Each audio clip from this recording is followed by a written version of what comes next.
Okay, now say we got our board. Okay, you would put your foot straps in, just screw them in, use your screws here, put them in wherever you want like I was explaining. Flip your board over. This is your tuttle box. Okay, your tuttle box has holes drilled into the top of it that come right through this section and this section here. You would put your mast in like this. Okay, rock it back and forth, kind of step on the bottom, make sure your board's on top of something that's not going to scratch it.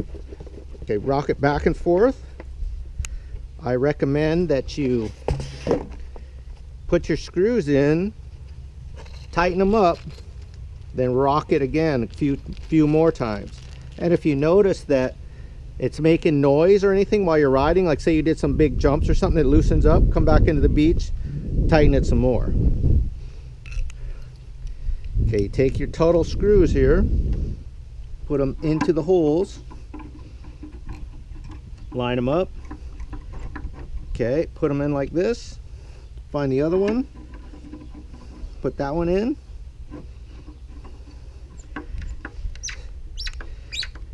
And like I was mentioning, you could actually put this foot strap screw here, and you could put this bolt through here also. You might need a slightly longer bolt than what is supplied right here. And these bolts are American threads, and they're 1/4 20s. Okay, now you tightened it up. Now I recommend shifting this around some more. Try and get it in there tighter. Put it back down. Tighten it up some more. Okay, see how it's getting tighter and tighter? I recommend doing it a few times, especially when your board's brand new, because there might be a little bit of resin inside your box or something that's in the way, so your mast will slide further and further into your board. Okay, see how that was? I could tighten it some more. So we're getting our mast in there tighter and tighter, and after you use it a couple times too, it'll get in there tighter and tighter. See that? See how I tightened it even more? So keep playing with it. Move it back and forth a bunch of times until you can really think that you've got these in there totally solid. Okay, now you see how it's pretty much flush with the deck. It could be a little bit inside, a little bit up. It doesn't really matter as long as it's tight. This section doesn't really affect much because you're supposed to be foiling out of the water. Okay, now for putting your wings on, we're going to put these on top of this. This is your fuselage. This is where your wings are going to slide on. This is a connection that when you slide them on, see how this is like going inside here? It is really hard to break this wing off because it's totally encapsulated right here with solid carbon. So like most wings are just bolted onto it. This one is really hard to break your wing or lose your wing, so it's a kind of a bomb-proof way. Okay, now I recommend getting a really good rubber mallet to put on your GoFoil wings. This is called a Deadhead. This is made in America. This is like the best rubber mallet that I've found lately, that you can hit it really hard and it doesn't cut the rubber. If you notice you're cutting the rubber, get a new mallet, because the cut rubber, there's more reinforcement inside here that will damage your wings, but if it's all rubber, it won't. Okay, so you hit it on there, look at your holes, make sure they line up. To get it off, this is very important. When you're knocking your wings off, make sure you hold on to this wing, because it can fly off if you hit it with a hammer and go right into your board and put a hole in it. We've done that many times. So basically hold on to it, tap it off, hit it on, just hit the leading edge. You can do it either side. Just kind of rock it, try and get this all nice and sealed up perfectly. Okay, come and get your screws. I recommend you get a number 3. Number 3 means the size of this screwdriver head. These are number 3 screws, so get a number 3 screwdriver, not a number 2. Okay, these are your screws. Your screws are a couple different lengths. You've got some that are 3/4 of an inch and one that isn't 1 inch. The 1 inch one goes for your front wings. Okay, put this in like this. You do not need to over tighten these screws. These are helicoil threads put inside, and there's no reason to get it super tight by the screw. The reason it gets tight is by the fit coming on here. This is more just a set screw so your wing doesn't fall off. Okay, put it on there, see how tight you got it. Okay, now you get your back wing. The same way with your back wing. Put it on like this. Tap it on with your hammer. To get it off, same way. Hit the leading edge here, knock it off. Okay, see how this collar right here? Kind of knock it up. Look at your screw, make sure you're all lined up. Okay, put it on here. Okay, the smaller screws go on the back because this is a little bit thinner, so make sure you use your smaller ones in the back.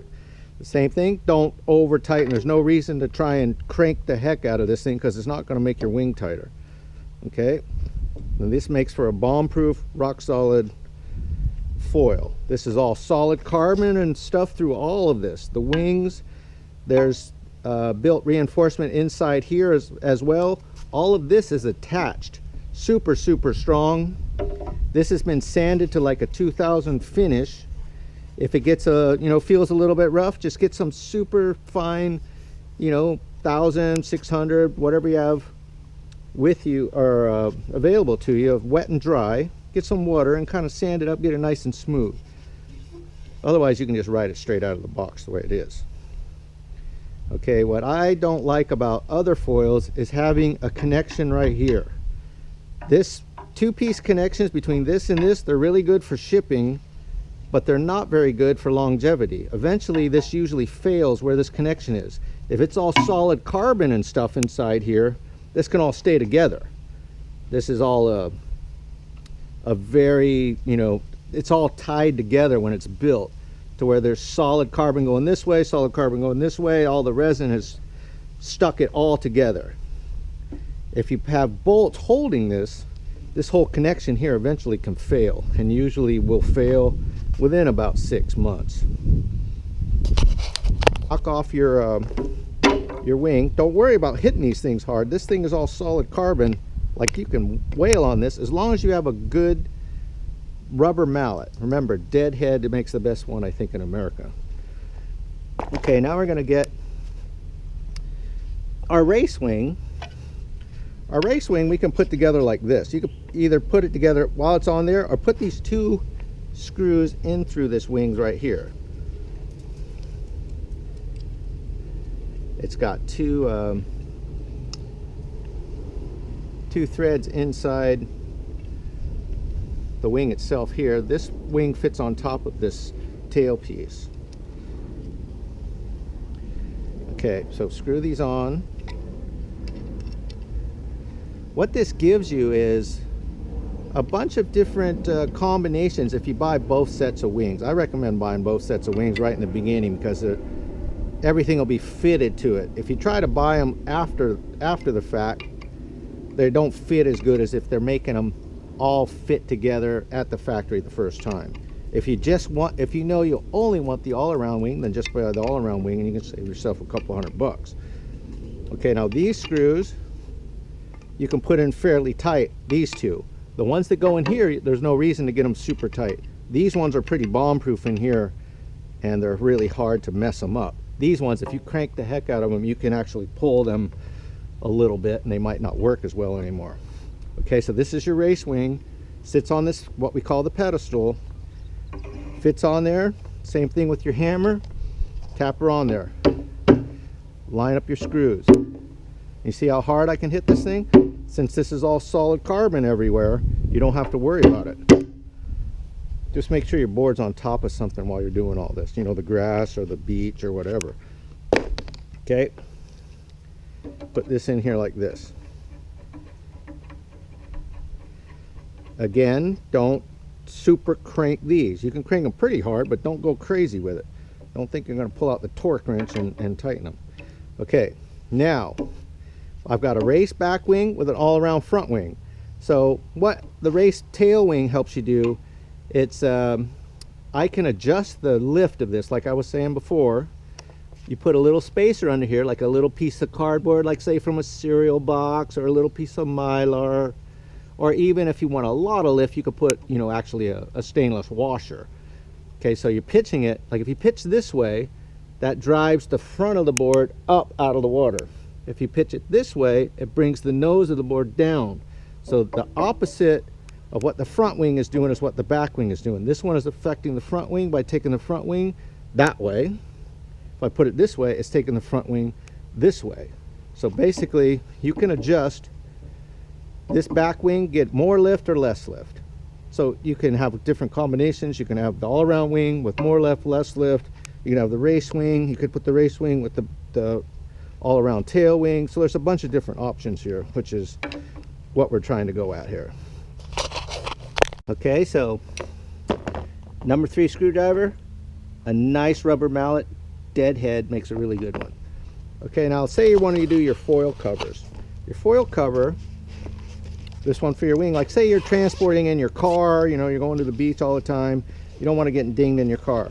This has Velcro. Just slide the wings through the front here, put this back one through the back, and kind of shuffle it into place. Okay, now this Velcro goes around the mast. Then you put the Velcro up to the other part of the Velcro. This will kind of like get in place almost automatically. Then zip her up. Okay, so that's your wing covers. This is your mast cover.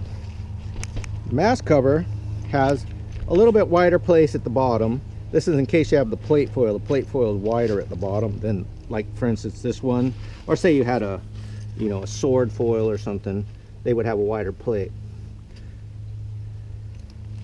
Okay, now I've got this at the wrong position. This is supposed to be down here.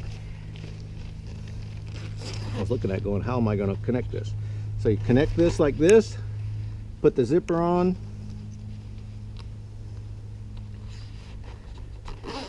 and zip it like that.